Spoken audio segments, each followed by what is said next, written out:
Una commedia nata e non scritta, così Pirandello ha definito il suo berretto a sonagli, andato in scena ieri sera al Teatro Pirandello di Agrigento con un cast del tutto eccezionale. Personaggi vivi, tra cui Sebastiano Lo Monaco, interprete autentico dei testi pirandelliani, che ha trascinato il pubblico, tra cui 400 studenti agrigentini, in momenti di ampio coinvolgimento.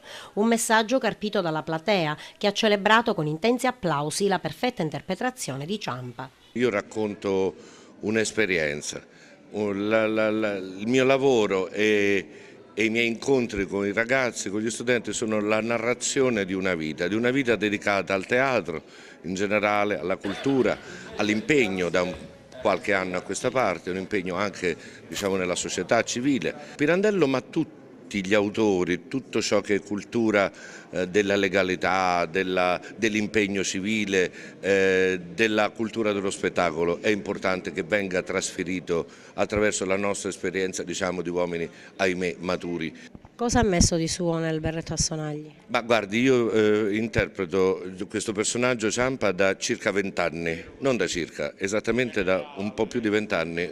Iniziai la prima replica il 21 luglio del 92. Davanti alla casa di Pirandello, qui ad Agrigento. Poi ho interpretato 6 personaggi in cerca d'autore, Così e se vi pare, L'uomo dal fiore in bocca, Enrico IV, questa sera si recita il soggetto, Non si sa come, di Pirandello. Quindi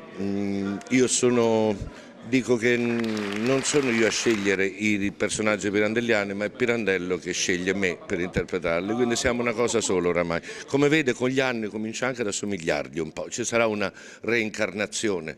E stamane Sebastiano Lo Monaco ha incontrato gli studenti alla presenza del sindaco Marco Zambuto e del direttore generale della Fondazione Teatro Pirandello di Agrigento, Massimo Muglia. Un rapporto diretto con il teatro che ha avuto un successo che noi non ci aspettavamo, considerando che 400 giovani vengono a teatro a vedere le opere. Questo abbonamento loro dedicato ha avuto un successo strepitoso che noi francamente non ci aspettavamo. Questo certamente completa, i giovani non vedono solo lo spettacolo, ma poi hanno l'incontro con l'attore, col regista, vedono com'è il teatro anche non soltanto da spettatori, ma anche sul palcoscenico, anche perché no dietro le quinte. Questo mi sembra un fatto positivo, importante per avvicinare il giovane al teatro, ma alla cultura in genere.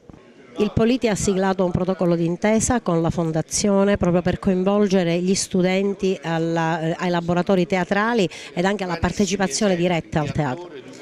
Il Politi da sempre ha avuto la sensibilità di condurre i propri allievi al teatro, con un accordo che abbiamo già fatto a partire dall'anno scorso, la possibilità di avere questo abbonamento dedicato che offre ai ragazzi l'opportunità di poter nel corso degli anni poter partecipare a diversi spettacoli teatrali.